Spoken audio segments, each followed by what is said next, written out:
오늘 하나님의 은혜와 축복이 여러분 가운데 마음 가운데 가득하기를 간절히 기도하겠습니다. 2013년은 새해가 밝았습니다. 13년 새해를 맞이하면서 TV를 통해서 여러 가지 행사를 하는 것을 보았습니다. 또한 많은 지역 곳곳에서 2013년 첫 날을 맞이하는 그런 여러 가지 행사들이 열렸습니다. TV에서는 연말 분위기를 내기 위해서 각종 시상식이 열렸고요. 또한 우리나라를 대표하는 가수들이 나와서 열심히 연말을 보내고 새해를 맞이하는 축하의 무대를 꾸몄습니다. 또한 서울에서는 보신각 타종이 있었고요. 또한 지역 곳곳에서는 새해를 맞이하는 여러 축제가 열리기도 했습니다. 특별히 우리의 가장 기억에 남고 많은 사람들이 참여하고 싶어하는 행사가 있다면 그것은 바로 해돋이입니다. 새해 첫 날에 뜨는 해를 보기 위해서 사람들은 곳곳으로 몰려드는데 가장 많이 몰려드는 곳이 있고 가장 가고 싶은 곳이 있다면 바로 정동진일 것입니다. 정동진에 모여서 동쪽의 저 끝에, 해가 뜨는 동쪽의 저 끝에 가서 해를 뜨는 것을 보려는 많은 사람들이 몰립니다.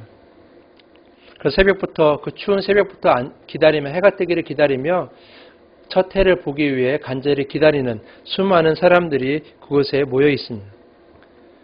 TV에서는 어김없이 정동진에 뜨는 그 첫 해를 뉴스를 통해서나 여러 가지 프로그램을 통해서 보여주었습니다. 근데 사람들이 그 뜨는 해를 보면서 공통적으로 하는 것이 있는데 그것은 바로 새해 소원을 비는 것입니다. 2013년 한 해는 이러이러한 모습의 한 해가 되었으면 좋겠다. 그러한 삶을 살았으면 좋겠다라는 그런 마음을 담아서 한 해 소원을 빌곤 하죠. 여러분들도 정동진에 가보지는 못했지만 그런 2013년 첫 날을 맞이하면서 여러분 각각의 그런 소원을 다 빌었을 것이라고 생각합니다. 그런 여러 가지 소망을 비는 가운데 그 소망을 계획하는 가운데 가장 중요한 것이 있다면 2012년 한 해 동안 일어났던 것들 중에서 이것만은 일어나지 않았으면 좋겠다. 2012년 한 해는 이런 어려움이 있었는데 그런 어려움들이 13년에는 좀 일어나지 않았으면 좋겠다. 12년 동안에 이러한 문제들이 있었고 그것 때문에 참 가슴이 아팠고 힘들었는데 13년은 그런 모든 것들이 끝났으면 좋겠다라는 그러한 소원들을 많이 가질 것입니다. 정리하면 2012년도에 있었던 여러 가지 일들 중에서 기쁜 일은 또 일어났으면 좋겠고 슬프고 어려웠던 일들은 다시는 일어나지 않았으면 좋겠다라는 그러한 마음을 가지고 산다라는 거죠. 좀 더 나아지고 싶은 마음. 올해보다는 내년이 낫고 내년보다는 그 다음 해가 나아지는 그러한 마음을 가지고 살아간다라는 거죠. 그런데 생각해보면 매년 같은 소망을 우리는 품고 있는지도 모릅니다. 작년 한 해 어렵고 힘들었던 일을 올해는 정말 겪지 말아야지. 작년 한 해 실패했던 것들에서 올해는 절대로 실패하지 말아야지 라고 이렇게 소원을 빌고 소망을 가지고 한 해를 시작하지만 그러나 우리의 뜻대로 되지 않는 것이 그 한 해의 시간들이라는 거죠. 겪었던 아픔을 또 겪어대고 잃었던 것들을 또 잃게 되며 힘들었던 순간들이 또다시 일어나는 그런 한 해를 겪게 마련입니다. 우리의 통장의 잔고는 늘어나지 않고 나의 지위나 나의 권력은 절대로 늘어나지 않고 내가 살아가고 있는 환경이 좀 더 나아지지 않는 그러한 모습을 계속해서 반복하고 살아가고 있다는 거죠. 그렇게 해서 한 해가 지나면 또 더 나아지기 원하면서 더 이상 아픔을 겪지 않길 바라면서 또 소원을 비고 그 다음 해를 맞이하고 있는 것이 우리의 모습이라고 생각합니다. 매년 아프고 매년 잃어버리고 매년 상처받고 매년 손해보는 그런 모습을 우리는 지금까지 살아오고 있지 않았나 그런 생각을 해보게 되는 거죠.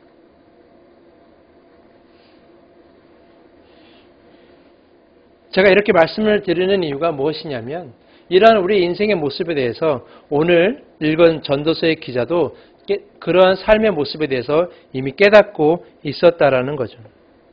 오늘 읽을 말씀은 전도서 기자의 어떤 인생의 한 부분에 대해서 인생을 살아오면서 느꼈던 그러한 부분에서 얘기를 하는 부분인데요.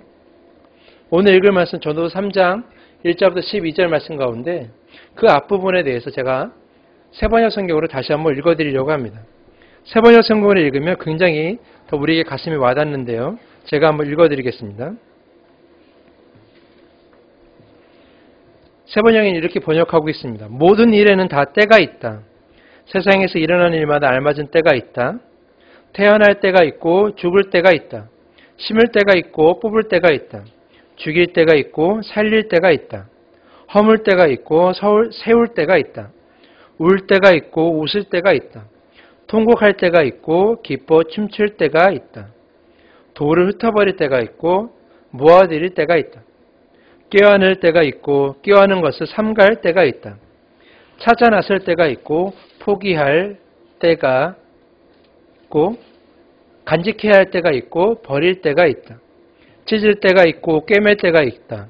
말하지 않을 때가 있고 말할 때가 있다. 사랑할 때가 있고 미워할 때가 있다. 전쟁을 치를 때가 있고 평화를 누릴 때가 있다. 라고 세번역으로 이렇게 읽을 수 있습니다.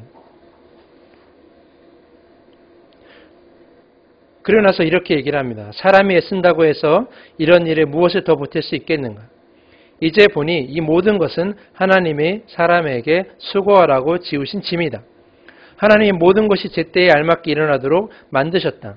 더욱이 하나님은 사람들에게 과거와 미래를 생각하는 감각을 주셨다. 그러나 사람은 하나님이 하신 일을 처음부터 끝까지 다 깨닫지는 못하게 하셨다.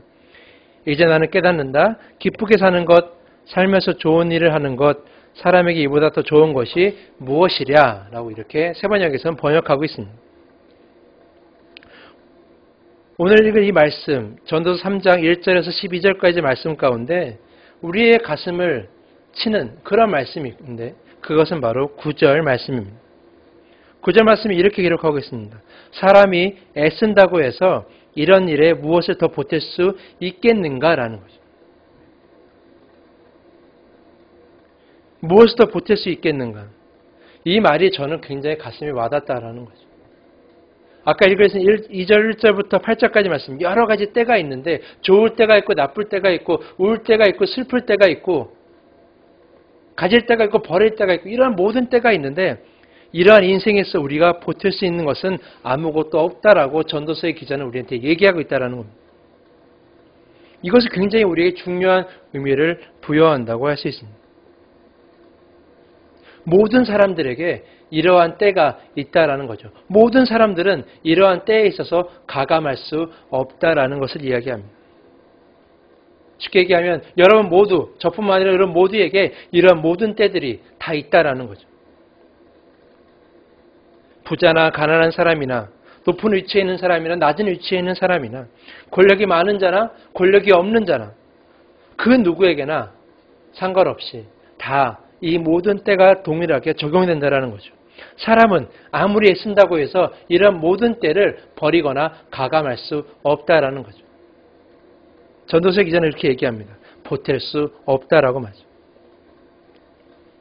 여러분 전도서의 저자가 누굽니까? 바로 솔로몬 아닙니까? 솔로몬은 이스라엘이라는 나라가 가장 강력했을 때 왕입니다. 한 나라의 왕이었고 지혜가 충천한 자였으며 권력이 많았고 군대도 굉장히 강력했으며 그 당시 이스라엘 그런 팔레스타인 지역의 최고의 권력을 가지고 힘을 가졌던 나라의 왕이 바로 솔로몬이었습니다. 그런 솔로몬이 인생을 오랫동안 살아오면서 깨달은 것이 하나가 있는데 모든 인생에는 다 그럴 때가 있다라는 거죠. 그리고 사람은 그런 모든 때에 대해서 보태거나 줄이거나 할 수 없다라는 거죠. 애쓸 필요 없다. 모든 때는 다 사람들에게 있다라고 이렇게 깨닫고 있는 것입니다.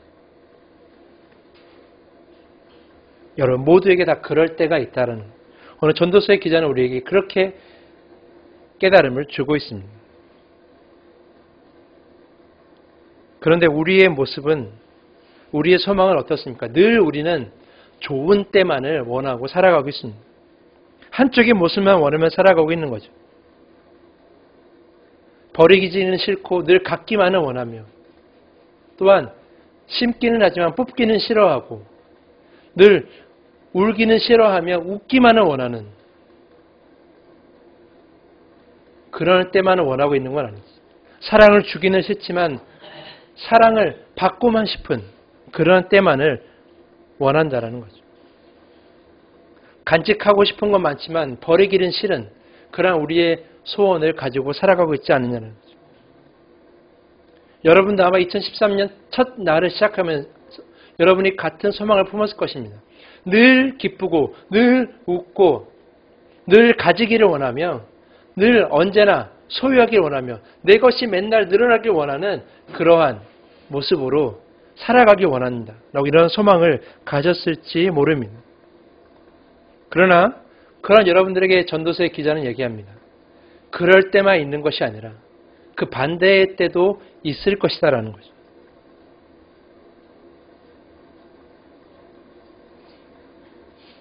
보통 사람들이 이 말씀을 읽으면서 하나님께서 우리의 인생을 주관하시고 또한 하나님께서 우리의 이끌어 가시는 모든 시간의 주관은 하나님이시기 때문에 우리가 우리의 때를 스스로 정할 수 없다.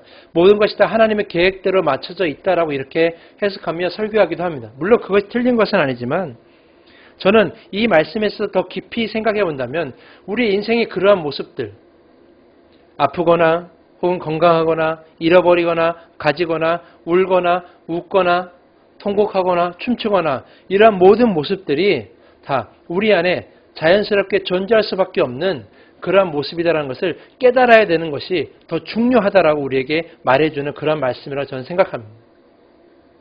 하나님이 주관하시긴 하지만 하나님께서 모든 걸 주관하시긴 하지만 그러나 이 모든 우리의 통곡과 눈물과 아픔과 이런 것들이 그저 하나님이 주신 것이다라고 생각하기에는 그건 너무나 무책임한 말씀이라는 거죠. 우리가 왜 아프고 슬플까? 우리가 왜 통곡하고 있을까에 대해서 하나님은 도대체 우리의 통곡과 눈물 앞에서 무엇을 하고 계실까? 이런 질문을 던진다면 우리는 그 답을 찾기란 쉽지는 않습니다. 하지만 중요한 것이 있다면 우리도 인간들이 악하고 이런 악한 인간들이 많은 세상 속에서 그런 인간의 악함으로 인해서 생기는 그러한 문제들이 우리에게 고통을 주기도 하고 상처도 주게 하고 또한 잃어버림을 갖게도 한다라는 거죠. 중요한 것은 그러한 이유를 찾기보다 가장 중요한 것은 그러한 모든 때들 우리의 기쁠 때가 있지만 그 슬플 때도 다 받아들일 수 있어야 된다라는 겁니다. 아, 나에게도 그럴 때가 있구나라는 것을 받아들여야 한다라는 거죠. 하나님을 믿는다고 그래서 하나님을 믿고 하나님께서 우리를 사랑하신다고 그래서 나에겐 좋은 때만 있는 것이다. 교회에 나가면 복만 받을 것이다. 교회에 나가서 믿음 생활로 기도하면 우리는 얻기만 할 것이다 라는 그러한 생각을 가져서는 안 된다라는 거죠. 하나님 우리를 사랑하시지만 우리가 믿음 안에 거하지만 그럼에도 불구하고 잃어버릴 때도 있고 통곡할 때도 있고 울 때도 있다라는 것을 우리는 그것을 깨달아야 한다라는 거죠. 그것이 오늘 전도서의 기자가 주는 우리의 깨달음이라는 겁니다. 교회가 잘못 가르쳐서 교회에 많은 사람들이 잘못 가르쳐가지고 마치 교회만 오면 복을 받고 모든 것이 다 풍성해지는 것처럼 물론 그러한 복도 있겠지만 그렇지 않을 때가 더 많이 있음을 우리는 기억해야 한다는 거죠. 슬플 때도 있고 아플 때도 있다는 걸 기억해야 한다는 거죠. 마치 우리가 슬픈 일이 있거나 아픈 일이 있을 때는 마치 우리가 뭘 잘못한 것처럼 내가 하나님께 잘못한 것이 무엇이지? 믿음을 정말 충실하게 갖고 교회도 열심히 나오고 예배도 잘 드렸는데 마치 우리가 잘못해서 그런 아픔을 겪는 것처럼 그렇게 생각을 했어서는 안 된다라는 거죠. 하나님의 뜻이 무엇인지를 알 수는 없지만 하나님의 계획이 무엇인지는 알 수 없지만 그러나 우리 앞에는 아픔과 슬픔과 통곡의 순간도 그럴 때도 있다라는 것을 우리는 받아들여야 한다는 거죠. 저와 여러분의 인생에도 그럴 때가 있다는 것을 받아들여야 한다는 것입니다. 그렇다면 우리에게 한 가지 질문이 던져집니다. 그런 아픔의 순간들, 그런 고통의 순간들, 그런 통곡의 순간들, 그런 잃어버린 순간들이 우리에게 다가왔을 때, 그럴 때가 다가왔을 때 우리는 어떻게 살아야 할 것인가? 어떻게 받아들여야 할 것인가?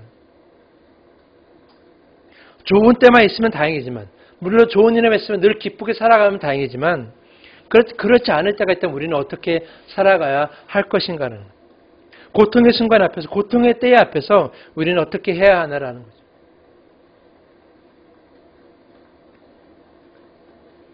그런 질문이 던져집니다.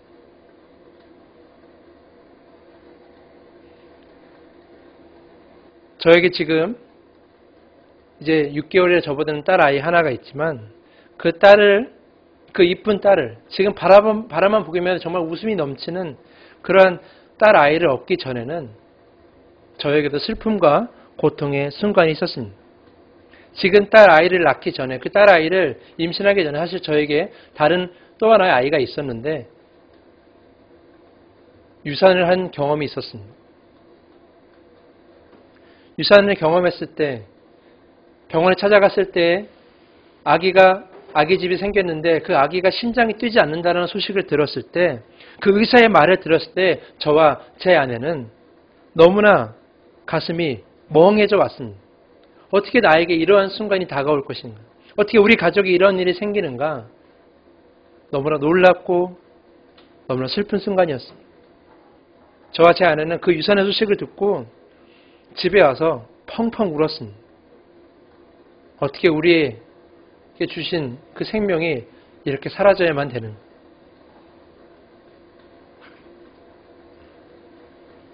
너무나 큰 상처를 받았었죠.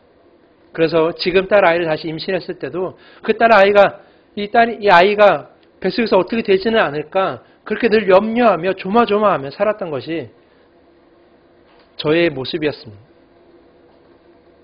그런데 아이가 태어나고 나서 그렇게 이쁜 모습으로 자라고 나서 우리에게 웃음을 주는 모습으로 성장하는 모습을 바라보면서 깨달은 것이 있는데, 그것은 무엇이냐면 바로 옛날에 겪었던 그러한 유산의 고통, 그러한 상실의 고통이 다 잊어버릴 만큼 기쁨의 선물이 지금 아이가 되었다라는 거죠. 다시 얘기하면 그때 그 순간만큼은 아프고 고통스럽고 정말 힘들고 어려울 만큼 그런 순간이었지만, 그런 때였지만, 그러나 그 다음에 주어진 우리 아이 때문에 그 고통의 순간들이 다 잊어버려졌다는 거죠. 저는 하나님의 계획이 무엇인지는 잘 모르지만, 그러나 하나님이 더 크고 더 아름다운 기쁨과 그러한 행복을 주기 위해서 그러한 상실의 고통을 주지 않았나, 저는 그런 생각을 해보게 됩니다. 그 고통이 그 당시에는 굉장히 슬프고 그 당시에는 굉장히 내 가슴에 큰 상처였지만, 그러나 나중에 하나님께서 그 상처를 잊을 만큼의 더 큰 선물로 우리에게 보답해 주셨다라는 거죠. 오늘 11절 말씀 보면 이렇게 기록하고 있습니다. 세 번역을 읽어드립니다. 하나님이 모든 것을 제때에 알맞게 일어나도록 만드셨다. 더욱이 하나님은 사람들에게 과거와 미래를 생각하는 감각을 주셨다라는 거죠. 과거와 미래를 생각하는 감각을 주셨다. 이것이 무슨 뜻인가? 우리의 과거와 지금의 현재와 미래가 다 어떻게 하나님의 뜻 가운데서 얽혀져 있는데, 그러나 그것을 순간순간에, 지나는 순간순간마다 깨달을 수 있는 그러한 감각을 우리에게 허락하셨다는 겁니다. 기도하는 가운데, 말씀을 보는 가운데, 예배를 드리는 가운데, 우리의 인생에 그때는 어렵고 슬픈 일이 있었지만, 그때는 고통의 때였지만, 그러나 그것이 지금은 기쁨의 때로 바뀌었구나, 더 큰 기쁨과 행복의 순간이 되었구나라는 그런 깨달음의 순간을 우리에게 주신다라는 거죠. 누가? 바로 하나님께서. 지금 여러분 가운데 슬픔과 어려움이 있고 문제가 있지만, 그것에 대해서 하나님이 그저 멍하니 바라보시는 것이 아니라 그 다음에는 그 모든 슬픔과 고통을, 지금의 고통과 슬픔을 잊어버릴 만큼의 더 큰 축복과 기쁨의 순간을 여러분에게 허락할 준비를 지금 하고 계신다는 것을 여러분이 믿으셔야 한다는 것입니다. 제 인생을 보니까 하나님은 그렇게 역사하신다라는 거죠.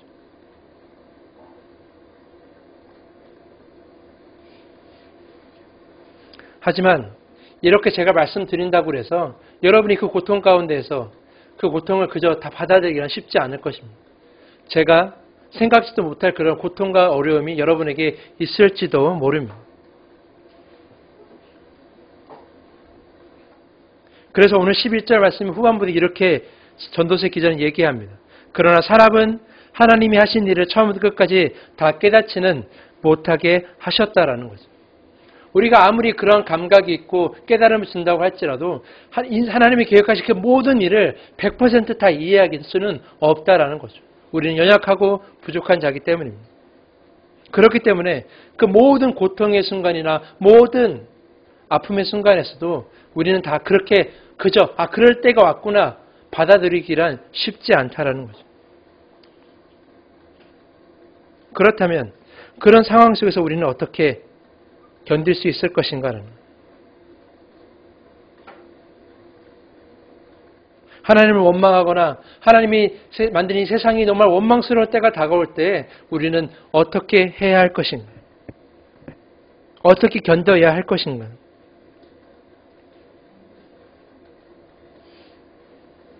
지나간 주간에 자꾸 제 딸아이를 해서 이야기를 해서 죄송하지만 제 딸아이가 아팠습니다.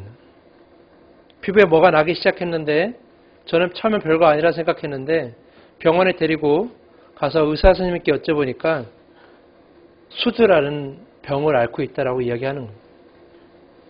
지금도 제 아이의 온몸에 물집이 잡히고 뭐가 많이 났습니다. 보통 수두는 학교 가기 직전에 혹은 유치원 다니거나 어린이집 다닐 때 많이 낳는 것이 수두인데 제 아이에겐 좀 일찍 와는 거죠. 그런 경우가 있긴 하지만 다른 사람과 좀 일반적인 좀 상황과 좀 거리가 멀게 좀 일찍 온 케이스라고 할 수 있습니다. 제 아이가 수두가 걸려서 온몸에 다 물집이 잡히고 뭐가 많이 나서 엄마 아빠가 열심히 약을 발라주고 먹기 싫어하는 약을 먹이고 이렇게 하고 있는데 참으로 놀라운 것이 있다면 애가 분명히 아프고 혹은 간지럽고 그럴 텐데 너무나 묵묵히 잘 견뎌주고 있다라는 거죠. 아빠가 쳐다보면 웃어주고 엄마가 쳐다봐주면 말해주고 또 장난도 치고 손으로 엄마 아빠 얼굴을 자꾸 만지려고 하고 자꾸 안기려고 하는 즐거운 모습으로 엄마 아빠를 바라봐준다라는 거죠. 분명 견디기 힘들 텐데 분명 몸이 찜찜하고 몸이 어디가 안 좋아서 기분은 안 좋을 텐데도 불구하고 웃어주며 바라봐준다라는 거죠. 그런 제 딸아이의 모습을 보면서 저와 제 아내는 이런 생각을 했습니다. 참 대견하다라는 거죠. 참 고맙다라는 거죠. 분명 힘들고 어려울 텐데 견뎌줘서 고맙고 대견하다라는 그런 생각을 가졌습니다. 그리고 그 순간 저에게 깨달은 것이 있다면 하나님도 그러하시겠구나라는 거죠. 우리가 가지고 있는 어려움이나 아픔, 그런 고통의 순간이 다가왔을 때 우리가 묵묵히 하나님을 믿고 그저 하나님을 함께 견디고 또 견딘다면 하나님이 우리를 그렇게 생각하지 않을까? 참 대견하구나. 참 고맙구나. 라고 이렇게 생각해 주지 않을까? 그런 생각을 해보게 되었습니다. 저희는 제 딸아이가 다 나오면 더 잘해줄 것 같습니다. 더 잘해주고 또 사랑스럽게 안아줄 것 같습니다. 왜냐하면 견뎌준 것이 고맙기 때문이지. 아마 하나님도 그러하지 않으실까요? 여러분이 그 고통 가운데서 물론 그 고통의 순간이 우리에게 왜 닥치는지는 깨닫지는 못하지만 그러나 그런 고통의 순간이 우리에게 다가왔을 때 견디고 묵묵히 그저 하나님을 바라보며 하나님을 향해 웃으면서 하나님을 버리지 않고 견디기만 한다면 그렇다면 하나님은 우리에게 똑같은 마음을 갖지 않을까요? 여러분의 이름을 부르면서 고맙고 대견하구나 라고 이렇게 이야기하지 않으실까요? 2013년 한 해 오늘 전도서 기자가 말했던 것처럼 분명히 우리는 즐거울 때만 있는 것은 아닐 겁니다. 힘들고 어려울 때가 있을 것입니다. 그럴 때마다 여러분 묵묵히 그저 하나님을 바라봐 주셨으면 좋겠습니다. 물론 그것이 힘들겠지만 그러해 주시기를 부탁을 드립니다. 왜냐하면 그렇게 되면 하나님 여러분을 더 대견하게 생각하시고 고맙게 생각하시며 더 큰 은혜로 바라봐 주실 것이기 때문입니다. 저희 부부가 유산했을 때 그저 묵묵히 그 고통에 슬퍼하긴 했지만 견디고 다음에 주실 하나님의 은혜를 사모했 있기 때문에 지금의 더 건강하고 아름다운 제 딸 아이가 태어났던 것처럼 하나님은 여러분 가운데 그 견딤과 인내의 순간 그 다음에 있을 더 큰 선물을 여러분에게 주실 것이라 저는 믿습니다. 저는 그러한 선물을 받을 수 있는 2013년 한 해가 여러분에게 되셨으면 좋겠습니다. 오늘 말씀을 마치겠습니다. 오늘 말씀 마치면서 오늘 말씀의 마지막 부분을 읽어드리려고 합니다. 12절 말씀에 전도서 기자는 이렇게 얘기합니다. 세 번역을 읽어드립니다. 이제 나는 깨닫는다. 기쁘게 사는 것, 살면서 좋은 일을 하는 것, 사람에게 이보다 더 좋은 것이 무엇이랴라고 이렇게 이야기하고 있습니다. 수많은 재물과 수많은 권력을 가지고 있던 솔로몬이 인생의 수많은 여러 가지 때를 경험하면서 깨달은 것이 한 가지가 있는데 그것은 무엇이냐면 바로 그저 그런 때를 다 받아들이고 기쁘게 살아가는 것입니다. 그리고 기쁘게 살면서 그 기쁜 마음으로 좋은 일을 하라고 이렇게 이야기하고 있습니다. 그리고 사람한테는 이거보다 좋은 것이 없다라고 이야기합니다. 기쁘게 살면서 좋은 일을 할 수 있는 것은 여러분의 힘으로는 되지 않습니다. 하나님이 주시는 그 말씀과 그 능력으로 하나님 주신 지혜로 말미암아 기쁘게 살고 좋은 일을 할 수 있을 것입니다. 어려운 일이 닥칠지라도 힘들고 통곡할 때가 여러분이 다가올지라도 그럴 때가 왔구나라고 받아들이시고 이제 묵묵히 견디며 하나님을 계속 바라보신다면 어쩌면 여러분의 그 모든 순간들이 이렇게 기쁘고 또 좋은 일을 할 수 있는 순간으로 바뀔 수 있을 것입니다. 그런 인생을 살 수 있기를 간절히 부탁을 드립니다. 기도하도록 하겠습니다. 이 시간에 기도하겠습니다. 오늘 말씀을 생각하시면서 2013년 한 해에 대해서 다시 한번 기도하셨으면 좋겠습니다. 저에게 좋은 일만 주십시오 이렇게 기도하는 것이 아니라 주님 어려운 순간이 다가올 때가 오더라도 주님을 묵묵히 바라보며 견디며 하나님이 주실 또 다른 축복과 선물을 기대하며 늘 기뻐하며 살아갈 수 있게 해달라고 어렵지만 그렇게 살 수 있게 해달라고 시간에 기도할 수 있었으면 좋겠습니다. 우리 함께 기도하겠습니다.